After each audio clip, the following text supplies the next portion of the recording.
Oh, hello there. Welcome. My name is Jen, and thank you to the new subscribers, and um, welcome back to the others. How y'all doing? I'm doing all right. Boy, I've been really in my head.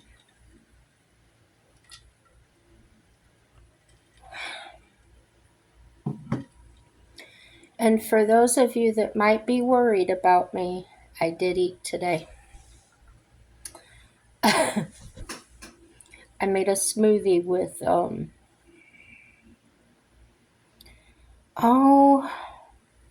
probably almost half a container of the Yoplait strawberry banana yogurt and frozen blueberries, a mix of that Carnation instant breakfast that's got the good protein and that in it. Yeah, that was good. Then I had these frozen fish cubes breaded, and the fish is pollock. I had about 6 of those with my pickle mayonnaise. It was really good, guys. So, yeah, I feel good. Don't have the stomach ache. Well, a little bit, but not nearly like it was. Oh my gosh, you guys. I've been on this psychology trip lately. The subject's always fascinated me. Um, Ever since high school when I took that little,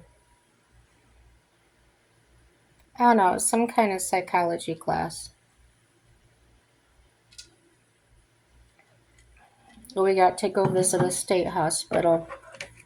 That was before they shut them down. But yeah, it kind of creeped me out going into the hospital because I didn't understand people's body language, and some of them were really contorted looking. And without knowing the reasons behind that,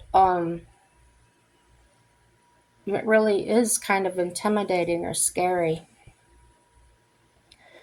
Um, as I've grown up, that's been chipped away. The more I've been educated in life, and certain jobs that I held and people that I've worked with, and then much later in life,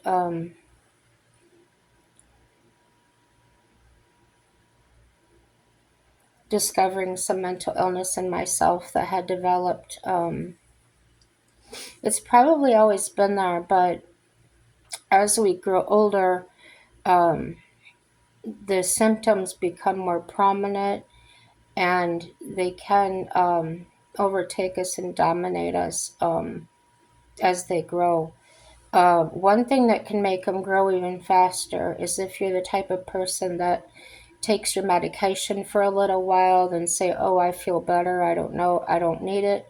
Or if you say, oh, I can't afford it anymore, lose your insurance, things like that, um, it will get worse because you're changing the chemicals in your brain with the medication, and then you're going back to the other way, and that really messes with the chemicals. So um, if you are diagnosed and you do require medication, um, realize that it is most likely for the rest of your life, and please stay on that. And monitor it. There's been a few times I've had to get my medication adjusted or whatever, and um, I have a prescriber that does listen. She pays attention, she monitors, she calls me now and then, or sends me a text to check in.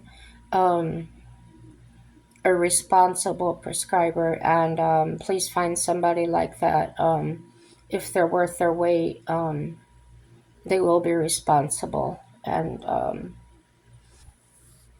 my personal experience has been to avoid any doctor that is in very quick to try and prescribe me something without a complete evaluation.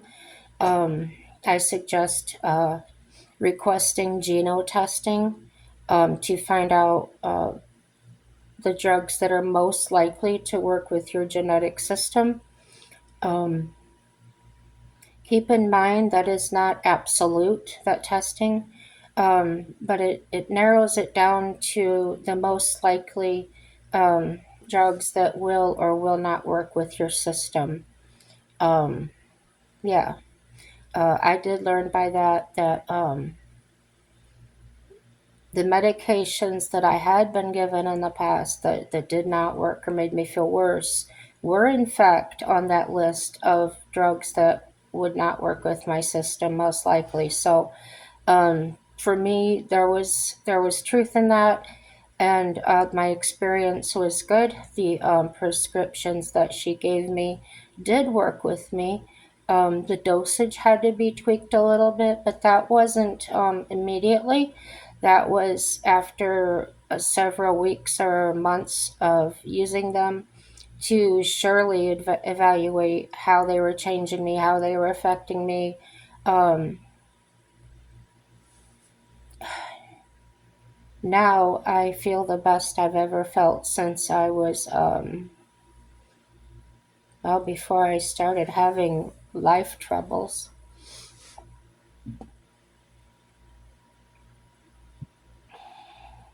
Yeah, I feel like me, like I felt when I was a lot younger.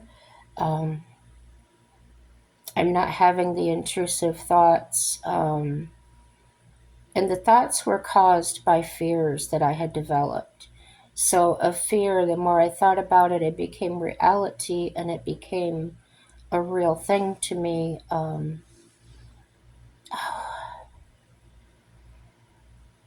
don't know if I ever had this happen. It's just the closest example I could come up to. I've heard other people talk about it. Um, when you think you hear, or when you think you look at somebody and you just know they're talking about you, or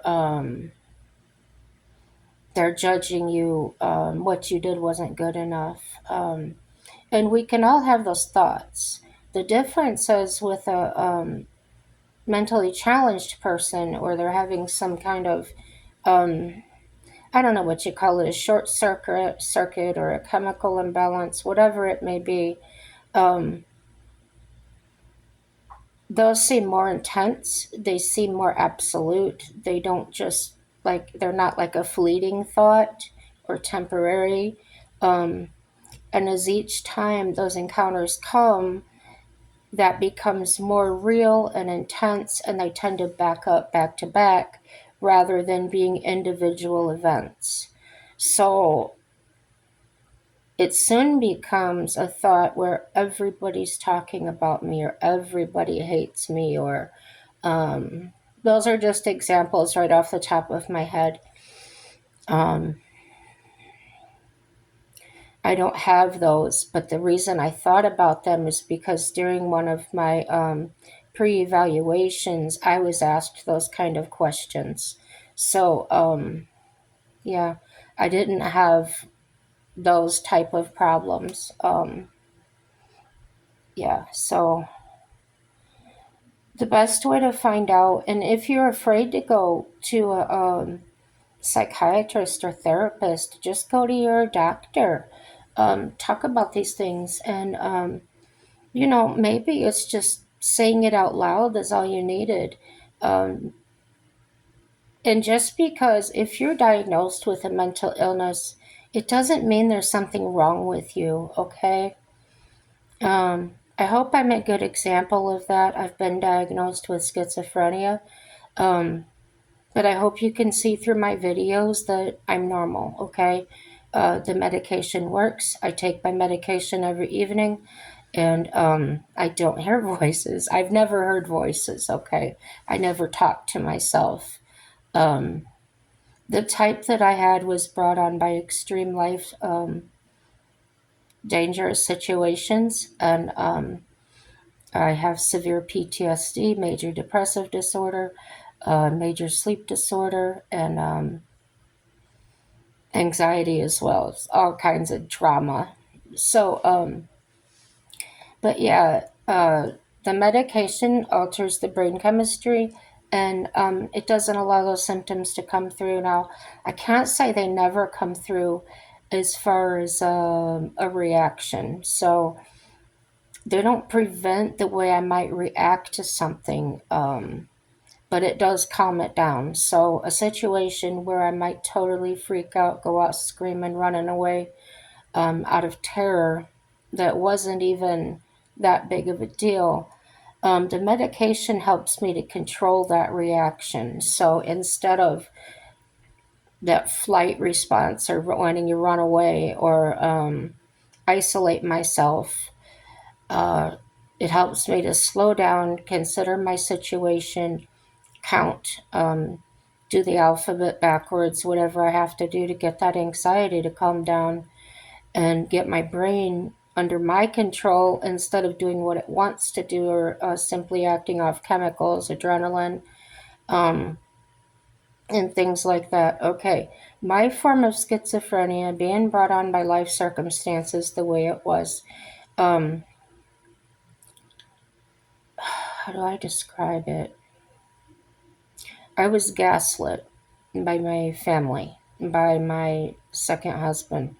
Um, I was put in dangerous situations. So all the crossfiring of circumstances and thoughts and lies, um, it's the best way. It's like a mash of a big ball of really bad things happening to me all at one time.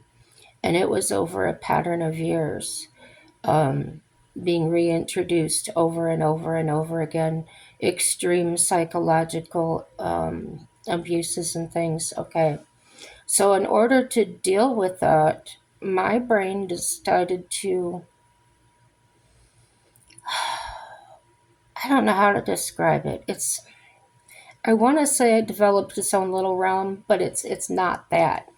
What it'll do, what'll happen to me is I will be sitting here. Not now I'm on medication, but this is what would happen.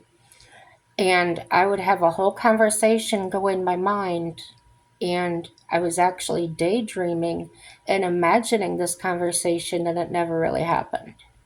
So that was one of the things that I had to learn to identify in the beginning, um, because here's what would happen.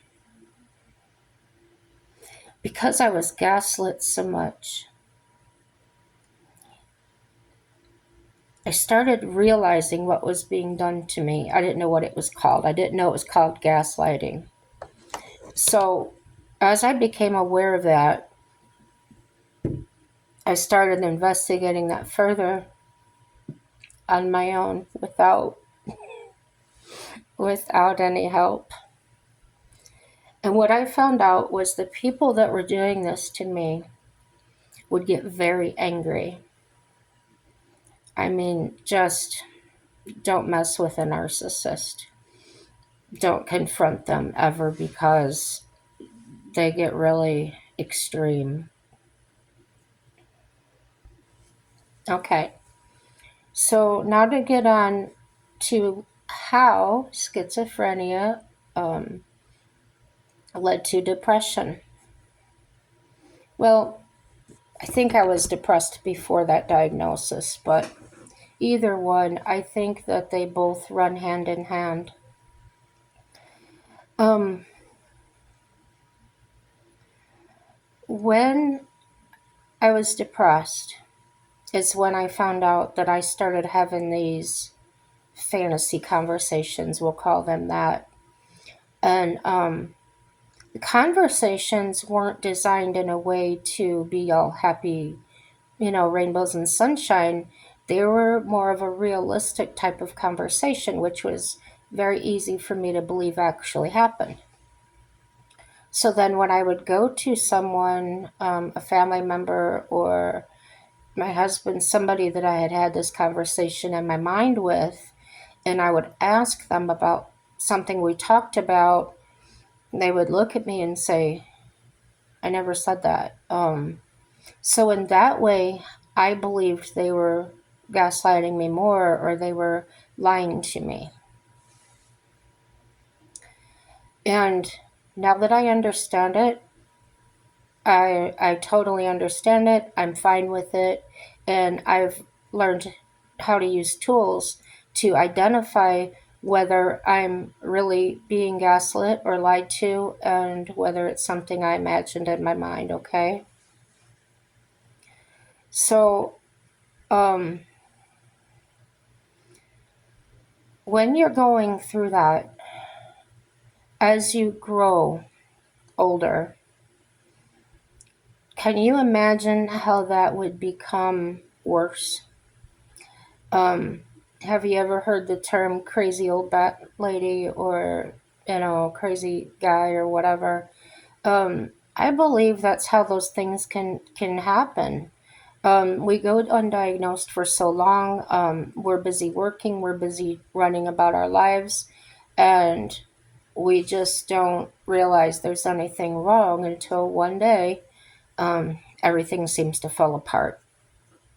So, as I always say, there's a lot of mental illness in this world, and I hope that if any of you just have a question or a doubt, um, go get yourself checked out. It's like going and having a colonoscopy or a mammogram or anything else. It's worth a look. Um, there may be nothing with you wrong with you at all, and there's probably not. A lot of thoughts that people have are perfectly normal. Um, and usually, if you say, I think I'm going crazy, you're probably not. Um, People that truly have things really bad psychologically, mentally, do not realize that there's anything wrong. We like to put out a lot of videos. I just put one out the other day talking about a certain society of people um, and begged them to look at things a little closer. And I tried to ask with love, patience, and understanding because I truly do care about people. Um, I can't do for people like I want to do, so I'm trying to use some of the social platform to help people understand more about mental illness and how important it is. Um, it's kind of like, I guess, a good thing to relate it to is high blood pressure. And um, how long can that go unchecked before it becomes detrimental to your health? It's what they call the silent killer, right? Um, Mental illness can be just as dangerous. It can end you up in a place there you don't want to be. In some cases, you could end up in jail or institutionalized. And you'll wake up and realize, oh my gosh, why did I do that? How could I possibly do that? And all you really had to do was get checked way before that happened, or maybe the first time you had a thought that maybe frightened you or made you feel uncomfortable. When we're bombarded with the things we are on television and all the negativity and drama, as we replay those things in our minds, for instance, somebody shot somebody. Well, certain things in your environment happen. You hear about more and more people having these scenarios. So the thought becomes bigger in your eyes where, oh, I need to get a weapon. I need to protect myself, okay? Well, that grows and changes you too. And then it can get to the point where you're the one sitting on your porch ready to shoot anybody that walks by or looks at you funny. Um, these are people that did have mental illness that didn't get checked. Okay, it's not everybody. It's not everybody with a gun. It's not everybody with a television. Okay, it's getting to know yourself. Um, don't be so quick to jump on bad bandwagons, things that other people are doing, because you may not know yourself enough to know that you're not going to take that to the extreme, or that you're not going to be a follower of those extremes. And you know what made me think about this? While I was thinking about this, I decided to look it up like I always do. Okay, so when I started, I was going to watch some videos on YouTube and see if I could get any examples, okay? The first thing that pops up on my feed is this thing about the Zyzian cult or something. I hope I'm saying that right.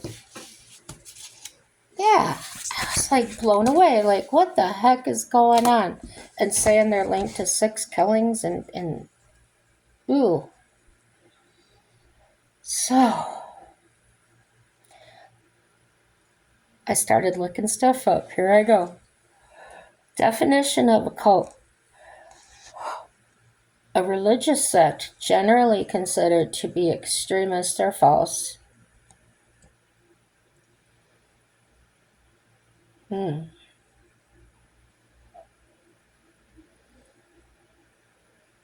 Were they comparing the word extremist or false like it's the same thing? I don't know. I overthink things, guys. With its followers often living in an unconventional manner under the guidance of another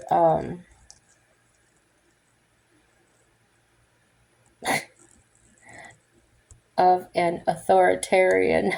What did I write? Charismatic leader. Now, that sounds stereotypical to me. So, I don't know. To me, it could be anybody. 2. The followers of such a religion or sect. 3. A system or community of religious worship and ritual. Oh, I know what I was going to look up. I was going to look up groups like the KKK and stuff to see if there was a comparison between those types and these types, because this kind of makes them sound like uh, they live in this sect, or this, what do you call it, like communal living. That's the way I'm taking this article, just say.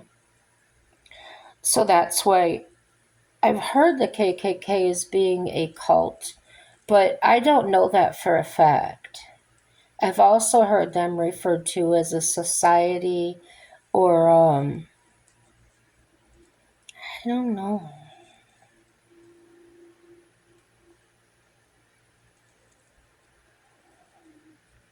I've also heard the Freemasons being referred to that way as well. But, like my stepfather, he was a Freemason. He would never talk about it. I asked him what it's about, he would never talk about it. So, the indication of the shroud, or this big, don't look at what's hiding behind, or going on behind the curtain, like Wizard of Oz, right? That in itself can make a person like me feel uncomfortable. Because I like everything out in the light anyways. So, 3 is a system or community of religious worship and ritual. And that's according to the American Heritage Dictionary of the English Language, 5th edition. Okay. It skips around, guys. Another web page I went to was the Very Well Mind. Man, my body's doing whatever it wants to. So, according to Very Well Mind, there are 10 warning signs, and this is by Amy Morin, LCSW, updated 11/13 of 23, and it's fact-checked by Kara Lustig. And number 1, This is a sign, they say. Absolute authoritarianism without accountability. 2. Zero tolerance for criticism or questions. 3. Lack of meaningful financial disclosure regarding budget. 4. Unreasonable fears about the outside world that often involve evil conspiracies and prosecution or persecutions. 5. A belief that former followers are always wrong for leaving, and there is never a legitimate reason for anyone else to leave. 6. Abuse of members. 7. Records, books, articles, or programs documenting the abuses of the leader or group. 8. Followers feeling they are never able to be good enough. 9. A belief that the leader is right at all times. 10. A belief that the leader is the exclusive means of knowing truth or giving validation. Now, I've mentioned to y'all a few times at least, that when I started seeking the Lord and visiting several different types of churches because I wanted the truth, I kind of knew, from growing up in age and things, that there are cults out there. So I wanted to be careful. I was in an area where there was some of the KKK still. So, and there were a lot of churches. So I wanted to be cautious. I wanted to attend and listen and pay attention, observe what went on. And they all had something good about them. But some of these descriptions they use to identify cults could have easily been applied to some of these churches, okay? So I would say using your discernment as to say how many of these clues would have to be enough to have you convinced that they were a cult. So I've been to a church that didn't want to disclose its budget to all the members. They had like a board or something. So if that was the only thing, I wouldn't call that church a cult. Unreasonable fears about the outside world that often involve evil conspiracies and persecutions. I've been to a church like that. But that didn't make them a cult, okay?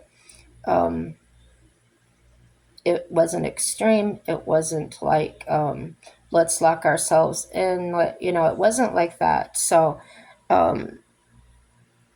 it's not a place I wanted to go to. They seemed paranoid about anybody outside the church. But the people there were still allowed to lead their own lives and things. So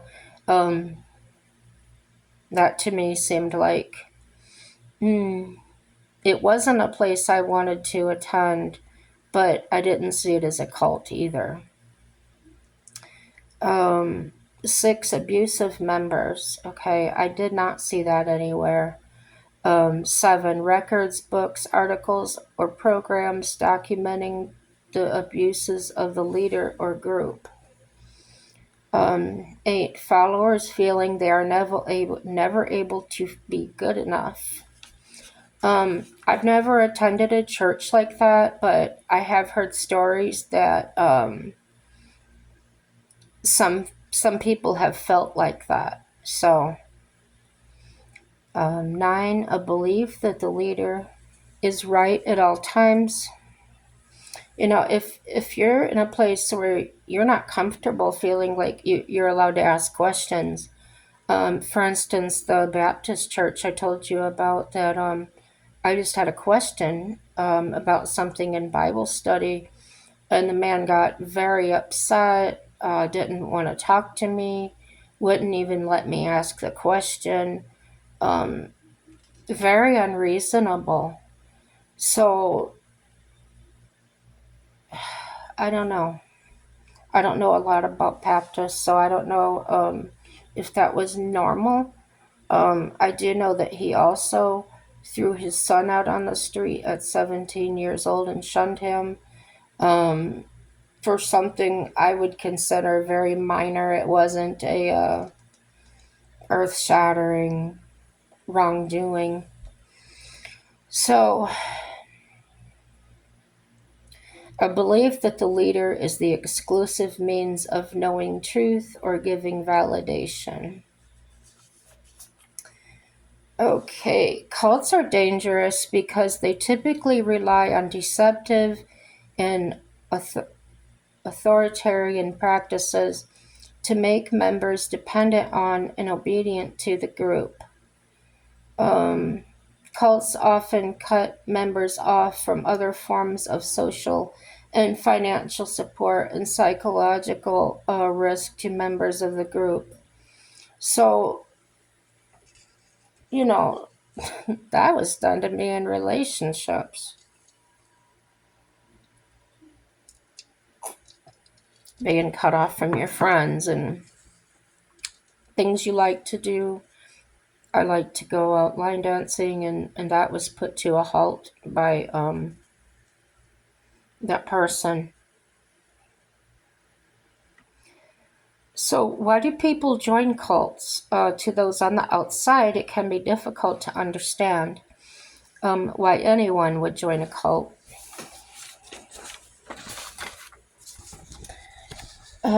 Researchers have found that there are several reasons for individuals to join. I didn't know that. They don't know why they don't know they're joining a cult. Most individuals don't recognize the group they're joining is considered a cult. Um, yeah, I could see that. That could be very confusing. Individuals who are attracted to groups that are considered cults may have certain vulnerabilities that make them more likely to join, such as anxiety or substance abuse problems. They have unresolved insecurities. Okay. Another study found that many cult members experience attachment and insecurity prior to joining a cult. Their insecurities may drive them toward a group that promises acceptance. Once they join a group, they're usually distanced from outside influences.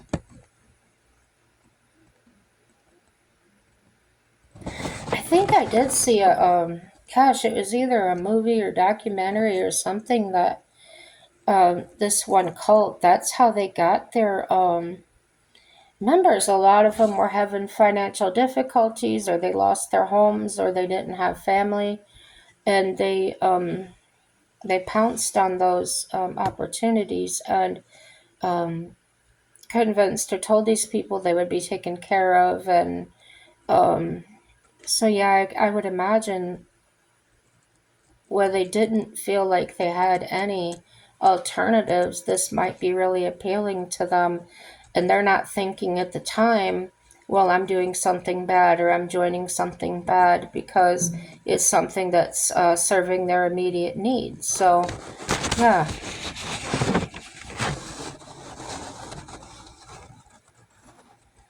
So, after people are separated from the outside world, leaving the group becomes difficult.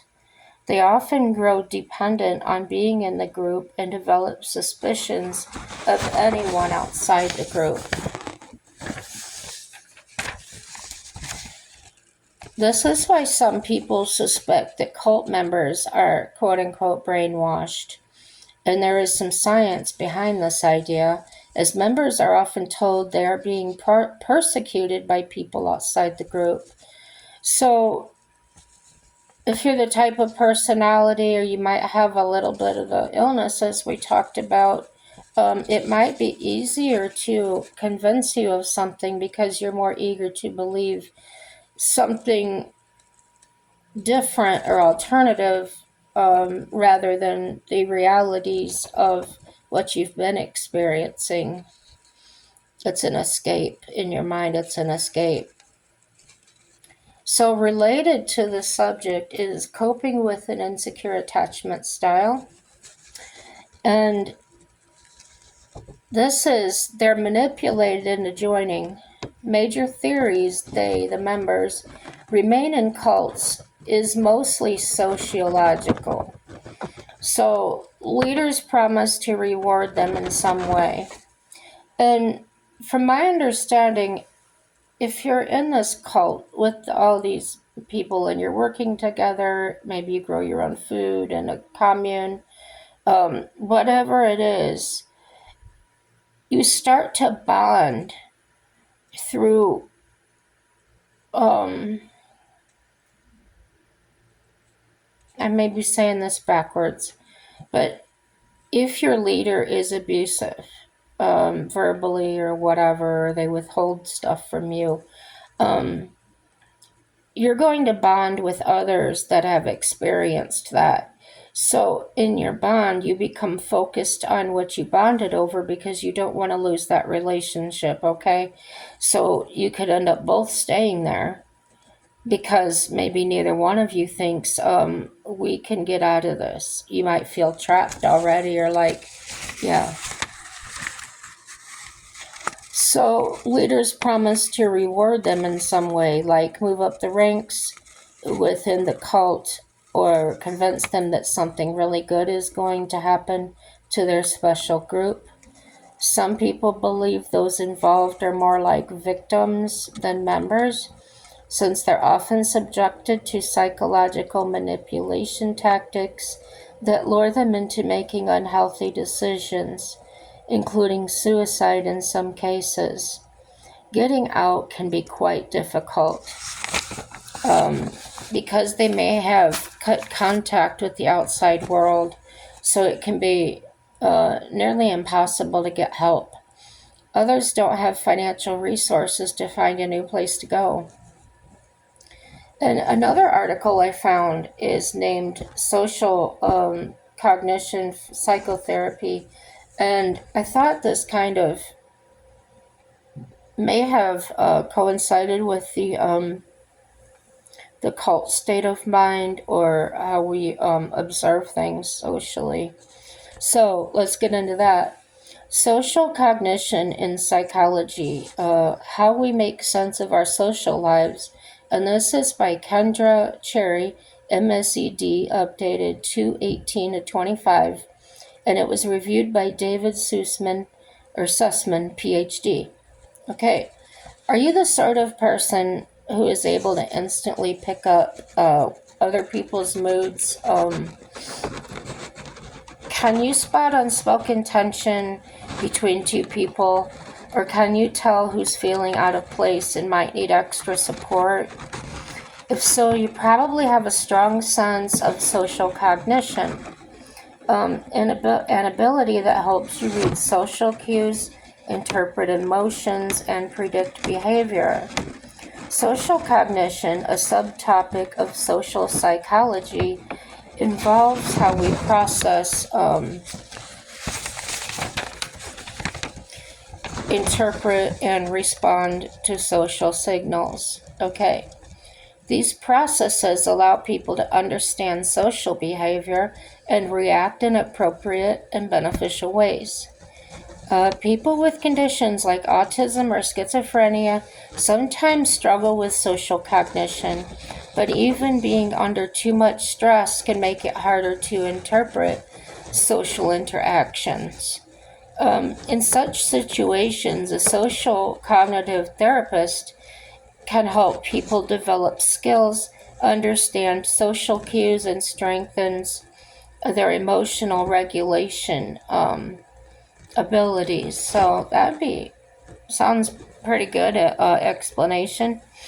According to the American Psychological Association, social cognition is, quote, Cognition, in which people perceive, think about, interpret, categorize, and judge their own social behavior and those of others. So, in simple terms, social cognition focuses on how people process, store, and apply information about others in social situations, okay?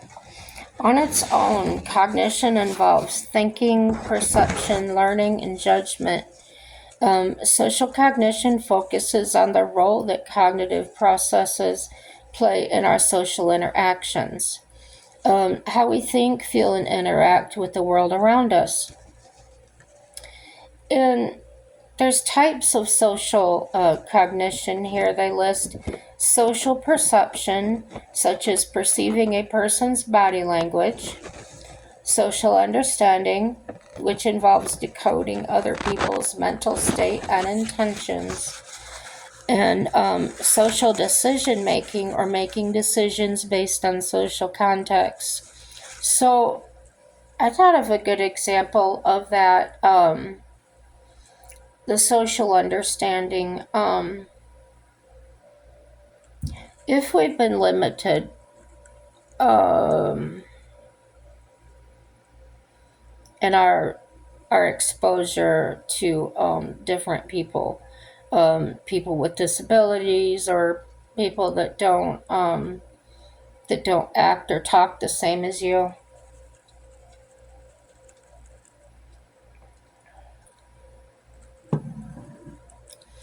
Your social understanding is probably really has been really limited.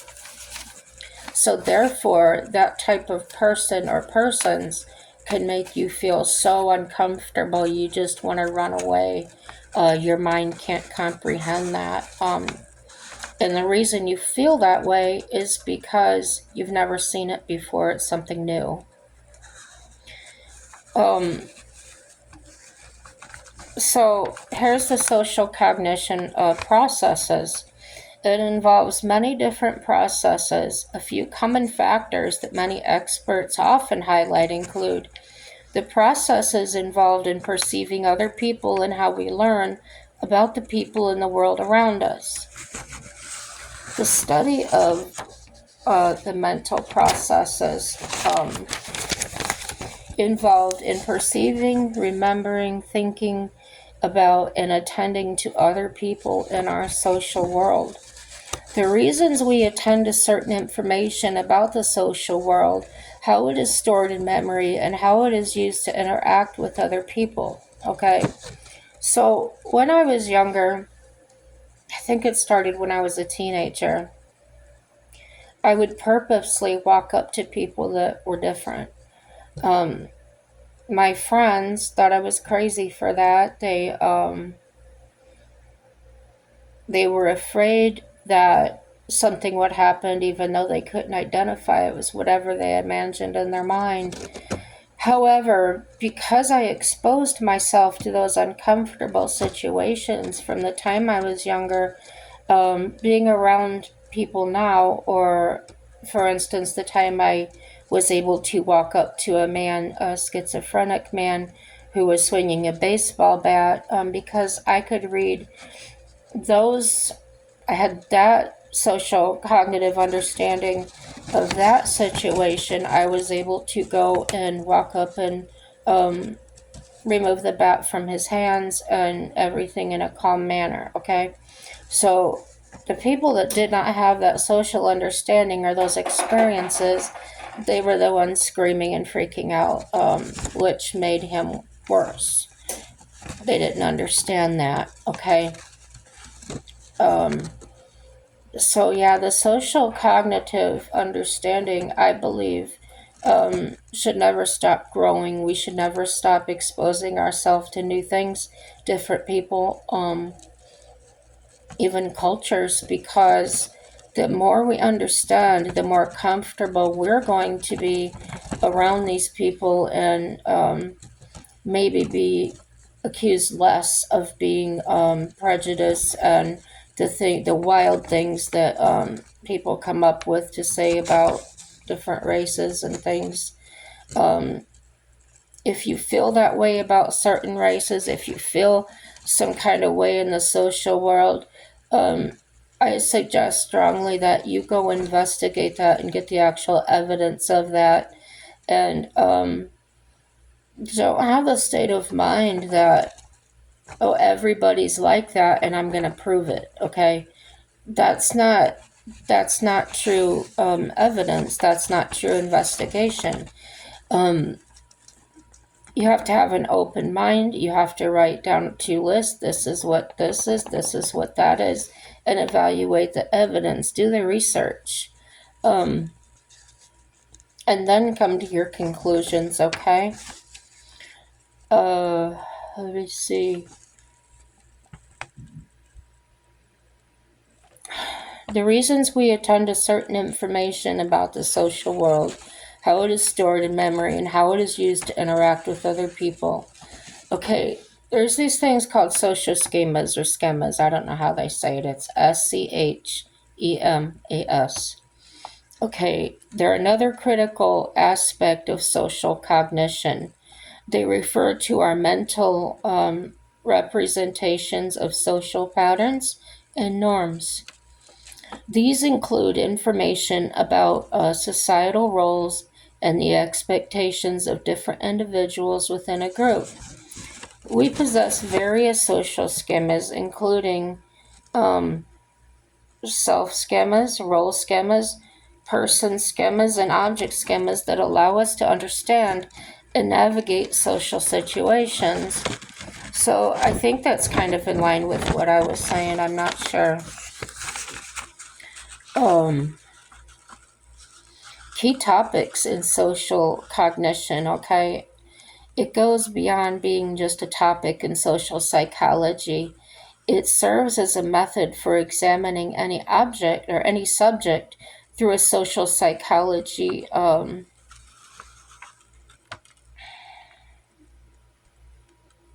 lens. So using a social cognitive perspective, researchers can study a wide range of topics, including attitudes, persons' perception, prejudices, stereotypes, self concepts, discriminations, persuasions, and decision making. And I'm sure that's not a complete list, but it's a very good start. Researchers can learn more about the mental processes that play a role in social behavior. For example, a social cognitive therapy might use this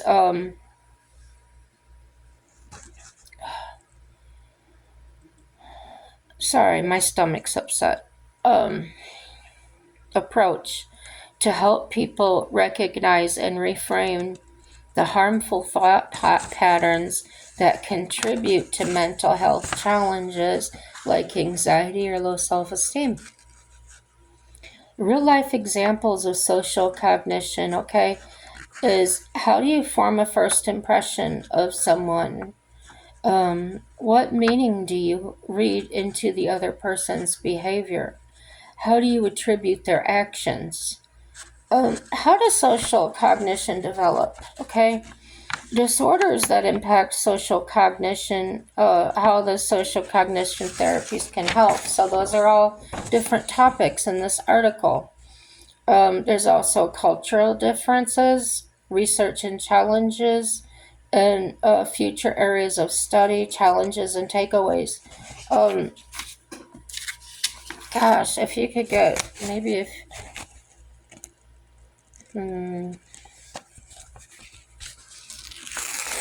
I kind of wish I would have followed my initial dream of wanting to get in psychology. But I really wanted to understand more about my mentally ill family members.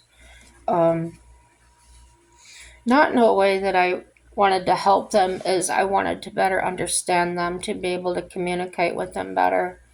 That's something I've always tried to seek to do, is to learn how to communicate better with everybody. It seems a lot of a lot of things I witnessed between people that went wrong was a misunderstanding or a lack of communication. So, yeah, I guess that's it, guys. Looks like another hour-long video. If you're still around, thanks for sticking to the end. I hope this was valuable to somebody. I found the information valuable anyways, so I didn't waste my time. You know, like, dislike, subscribe. Hey, share these videos. I had a comment on one before that found the information in a video they found was profound, in the fact that she had never heard the subject put in this particular way before. And maybe that will help other people. I know there's been scenarios in my life where, let's see, oh, it's algebra, okay. Tried and tried and tried to understand that. Just try to get decent grades, could not pass it. And not until I was in my 30s and I met a person that just explained it to me, and I just got it. Totally understood it, aced it, whatever. So